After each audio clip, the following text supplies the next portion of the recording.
கர்த்தரும் இரட்சகரும் மீட்பருமாகிய இயேசு கிறிஸ்துவின் நாமத்தில் யாவருக்கும் அன்பின் வாழ்த்துக்கள். தேவன் தாமே ஒருவரையும் ஆசீர்வதித்து காத்து மகிமைப்படுத்துவாராக.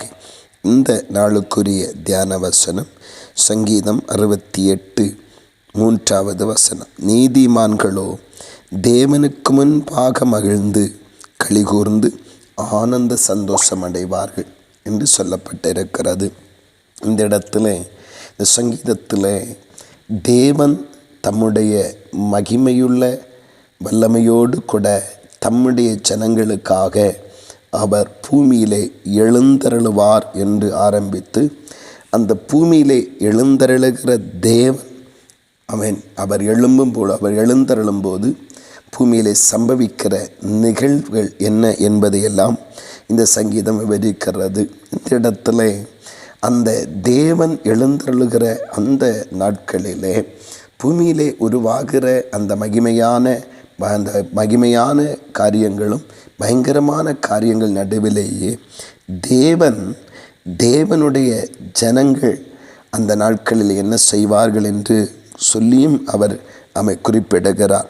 நீதிமான்களோ தேவனுக்கு முன்பாக மகிழ்ந்து களிகூர்ந்து ஆனந்த சந்தோஷம் அடைவார்கள். ஆம், தேவன் பூமியிலே தம்முடைய மகிமையோடு கூட எழுந்தள்ளும் பொழுது கர்த்தருடைய பிள்ளைகளாக நீதிமான்களாக வாழ்கிற யாவரும் எல்லா கவலைகளும் எல்லா பாரங்களையும் மறந்து அவர்கள் மிகவும் சொல்லப்பட்டிருக்கிற அவர்கள் தேவனுக்கு முன்பாக மகிழ்ந்து களி கூர்ந்து ஆனந்த சந்தோஷம் அடைவார்கள் என்று சொல்லப்பட்டிருக்கிற மகிழ்வார்கள், களி கூறுவார்கள், ஆனந்த சந்தோஷம் அடைவார்கள் என்று சொல்லப்பட்டிருக்கிறது. பிரியமானவர்களே, தேவன் தம்முடைய மகிமையோடு கூட தம்முடைய வல்லமையோடு கூட தம்முடைய ஜனத்திற்காக பூமியிலே எழுந்தருளப் போகிறார். அப்பொழுது தேவனுடைய பிள்ளைகளுக்குண்டான சஞ்சலமும் தவிப்பும் நீங்கி ஆண்டவருடைய மகிழ்ச்சியும் சந்தோஷமும் களிகூறுதலும் அவருடைய வாழ்க்கையில் உண்டாகும்படியாய் கர்த்தர் கிரியை செய்வார்.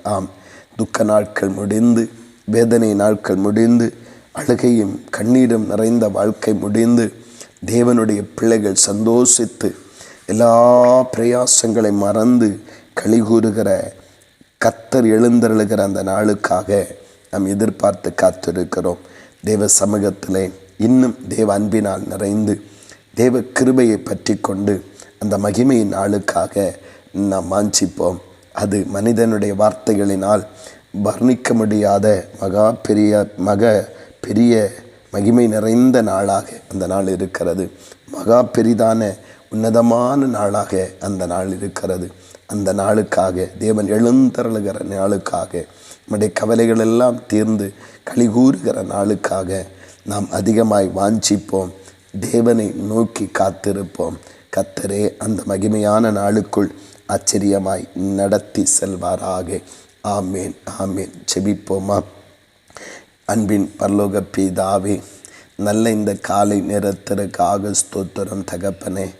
ஆண்டவரே, நீர் எழுந்தருளி தம்முடைய ஜனத்திற்காக மகிமையானவைகளை செய்யப்போகிற நாட்களுக்காக ஸ்தோத்திரம். அந்த நாள் வரும்பொழுது துன்மார்க்கனுக்கு கலக்கமும் நீதிமான்களோ கர்த்தருக்கு முன்பாக மகிழ்ந்து களிகூர்ந்து ஆனந்த சந்தோஷம் அடையும்படியாய் அவர்கள் வாழ்வை நீர் களிப்பாக்கப் போகிறீர். அதற்காக ஸ்தோத்திரம். அந்த நாளுக்காக சகல சிருஷ்டிகளும் ஏகமாய் தவித்து கர்த்தரை நோக்கி காத்திருக்கிறது. உம்முடைய அடியார்களாகிய நாங்களும் தேவனுடைய மகத்துவமான அந்த மகிமை நாளுக்காக ஏங்கி காத்திருக்கிறோம். கர்த்தர் எழுந்தருளும். கர்த்தரை நம்பியிருக்கிற தம்முடைய ஜனத்தை அந்த மகிமையான மகிழ்ச்சியான நாட்களுக்குள் நடத்தி செல்லும். நம்முடைய கருத்தில் அதுவரைக்கும் பத்திரமாய் ஒவ்வொருவரையும் பாதுகாத்து கொள்ளும்.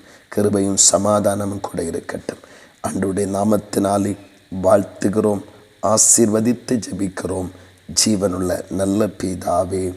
ஆமேன், ஆமேன்.